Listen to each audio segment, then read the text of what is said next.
구조개혁이 안 되면 나라의 생산성이 떨어지는 건 당연하죠. 이제는 너무나 명확해졌습니다. 한국이 더 이상 유능하지도 않은 나라고 생산성이 높은 나라도 아니고 예전처럼 무슨 이 나라는 앞으로 어마어마한 그 포텐셜이 있을 거야. 지금은 비록 어렵지만 이런 꿈을 꾸는 국민도 없습니다. 우리가 알고 있어요. 우리나라가 지금 뭔가 거품이 껴있다는 걸 우리 스스로 느끼고 있어요. 불쾌한 거죠. 그리고 많이 나오는 얘기가 이제 저출산, 지방 소멸 이런 것들인데 이것도 사실은 대단한 개혁이 필요한데 우리가 그동안 못했기 때문에 그리고 이런 모든 문제를 그동안 그런 못한 이유의 바닥에는 정치 리더십에 대한 불신이 저는 섞여 있다고 봅니다. 그러니까 이게 지금 우리가 골무 문제. 그래서 제가 아까 판때기 얘기했잖아요. 첫 번째 판때기 대단했다. 그 당시로서 대단히 앞서가는 생각들을 한 건국의 아버지들한테 대단히 감사한다. 그리고 그것을 추진했던 그 산업화의 리더십 대단하죠. 그리고 두 번째 우리 이 정보화 시대의 민주화를 통해서 판을 깔고 정신의 판을 깔고 그리고 그 커다란 세계사적인 이 세계 경제에서의 IT로의 큰 흐름을 우리가 올라타게 한 리더십과 기업들, 우리 국민들의 에너지 대단했다. 그래서 우리가 지금 돌아와서 보니까 우리가 막 K 무슨 5만 K가 다 있죠. 우리 스스로 굉장히 자랑스러워하고 그리고 그러면서도 우리가 약간 이상한 게 뭐냐면 세상 사람들이 우리를 어떻게 볼지를 너무 신경 쓰는 사람들이에요. 우리는 그렇지 않습니까? 맨날 뭐 하고 나면 외국인이 우리를 어떻게 봤다. 무슨 집회를 하고 나면 쓰레기가 없는 것에 대해서 외국 사람들이 감탄했다. 그 사람들이 감탄을 하거나 말거나 우리 정신 속에 그런 게 굉장히 빠르게 그 발전한 국민들이 계속 K 하면서 사실은 우리 안에 불안을 지금 좀 숨기는 거죠. K 하는 거는 우리 스스로 우리가 지금 거품이 있는데 이거 꺼질 것 같은데 이런 심리가 저는 좀 드러난다고 봅니다. 약간 도취하면서 회피하는 거죠. 근데 지금 보시면 이게 어디서 드러나냐면 우리 지금 젊은이들 있지 않습니까? 2030 젊은이들 그 친구들이 얼마나 절망하는지 한번 생각해 보세요. 이 친구들은 자기 인생에 앞으로 굉장히 희망이 별로 없다고 느끼죠. 이 젊은이들의 부정적인 에너지와 그 위축된 상태 이 두 가지를 생각해 보면 당연히 생각해야 되는 게 뭐냐면 우리도 나름대로 다 고단하게 살았지만 우리 세대도 우리도 힘들게 살았는데 문제는 우리는 앞을 보고 살았습니다. 내일이 오늘보다 나을 거라는 생각을 버리지 않고 산 세대들이에요. 근데 지금 젊은 친구들을 보면 좀 우리 세대가 돌아봐야 된다고 생각해요. 우리가 뭘 잘못했는가. 각자 세대가 각자 일을 해결하면서 사는 거지 뒷세대가 걱정이 많은 게 우리 세대하고 뭔 상관이냐라고 얘기하실 분이 계시겠지만 절대 그렇지 않습니다. 왜냐하면 지금 현재 우리 사회 룰을 만든 게 우리잖아요. 지금의 정치를 만든 것도 우리고 지금의 모든 그 법규를 만들어낸 것도 우리 세대입니다. 우리 세대가 제가 요즘에 느끼는 건데 제가 이 책을 쓰면서도 많이 느꼈고 젊은 세대의 어떤 절망에 대해서 이토록 둔감한 기성세대라니. 왜냐하면 사람은 다 자기가 살아온 세월을 벗어나기가 굉장히 어렵습니다. 그래서 우리가 살아온 세월 동안 우리는 희망을 갖고 살았기 때문에 젊은 친구들을 보면 왜 좀 못해? 이러잖아요. 근데 한번 생각해보세요. 우리가 대학 졸업할 때 어땠는지. 그때 일자리 걱정하는 사람 별로 없었습니다. 어디든 일자리가 있었어요. 자기 수준에 맞는 또는 그 수준보다 좀 올라가는. 그런 세월을 산 우리는 피 속에 뭐가 있냐면 약간의 안이함이 있습니다. 근데 문제는 우리 세대의 책임은 우리가 누려온, 우리가 향유해온 질서가 더 이상 시대하고 안 맞는다는 거를 우리가 느끼고 그거를 뒷세대를 위해서 고치는 역할까지를 해야 되는 게 우리 책임이죠. 왜냐하면 우리는 이전 앞세대가 아주 애를 써서 만든 질서 속에서 우리가 향유했고 우리 삶을 잘 살아왔기 때문에 그러니까 개인적으로 다들 하고 나도 나름 힘들었는데 근데 그게 어떤 시대적인 큰 흐름하고는 다른 얘기입니다. 제가 지금 새판때기가 필요하다고 얘기하는 것 중에 하나가 이런 거예요. 지금 우리가 두 번째 판때기가 언제냐면 87년 아까 그 두 어르신 민주화를 이끌었던 그 존경에 맞지 않는 두 어르신이지만 그 이후에 40몇 년 동안 지금 우리 사회를 그 지배해온 판때기 그 그 판택이 굉장히 좋았다. 민주화를 통해서 사람들의 에너지를 끄집어냈고 그것이 또 민간 기업들과의 시너지 속에서 그 커다란 그 해일과 같은 정보화의 흐름을 우리가 전반적으로 올라타서 우리 국민이 보다 좀 잘 살았죠. 물적인 것도 잘 살았고 정신적으로 잘 살았다. 근데 그것이 시효가 끝나고 있다. 그리고 그 87년 이후의 40년은 그 앞단의 첫 번째 판택의 영향도 들어 있습니다. 그게 뭐냐면 공공 부분이 아주 리드했던 시절에 그것이 그대로 남아있죠. 그러면 첫 번째 판때기의 그 영향이 지금 좀 희미하긴 하지만 그 영향은 뭐냐? 국가가 모든 거를 하는, 국가가 국민을 그 앞으로 끌면서. 근데 지금 와서 달라진 걸 보면 그런 공공 부분의 자기 현신, 규율 이런 거는 없어지고 뭐가 남았냐면 갑질이 남았어요. 갑질이. 자기네들이 민간의 위에 있다는 그 인식은 아직 대단합니다. 제가 이제 정치를 해보니까 관료들이 가진 그 갑질 정말 대단합니다.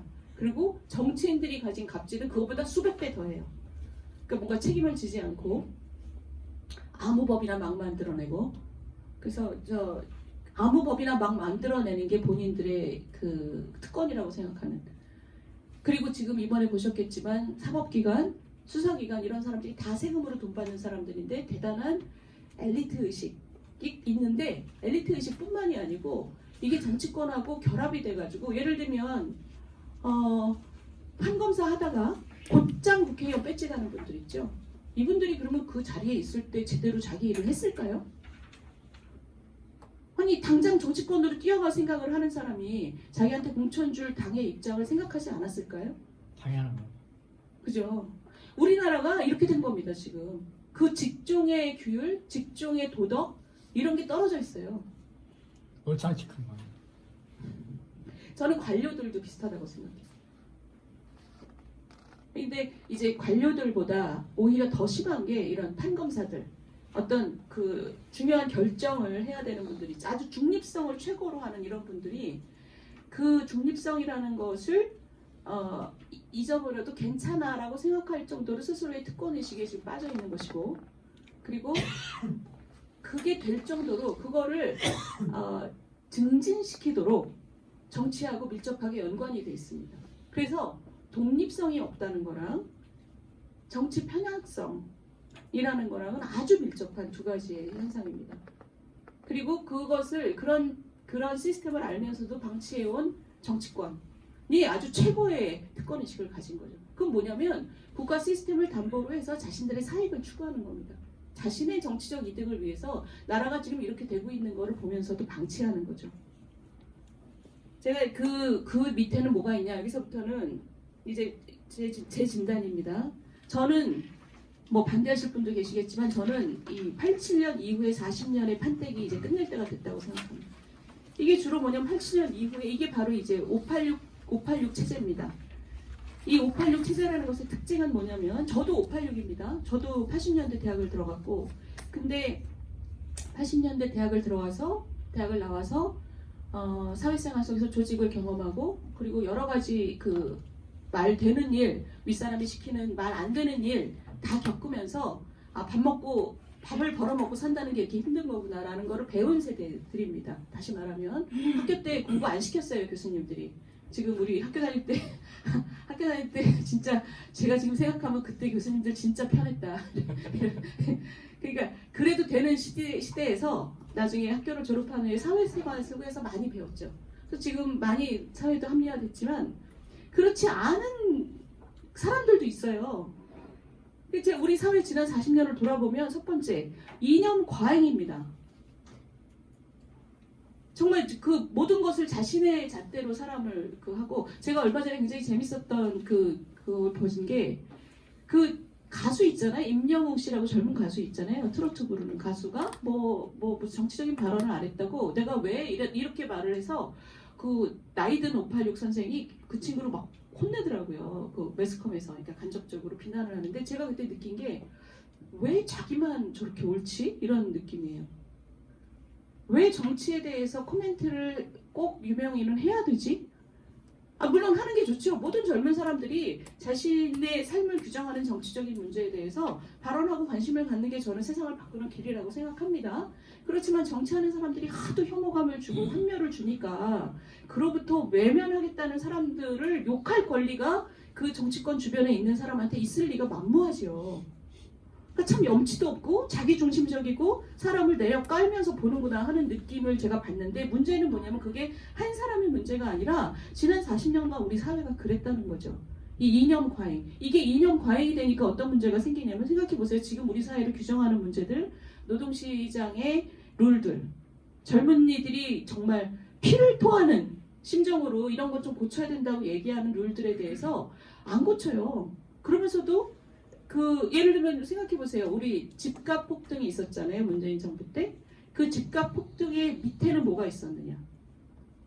그 밑에는 뭐가 있었냐면, 집은 자산 축적의 길이 아니다. 그러니까 돈 주고 사는 재화가 아니라 자기 혼자 몸을 놓일 지붕이라는 집 거주의 의미만 있어야 된다.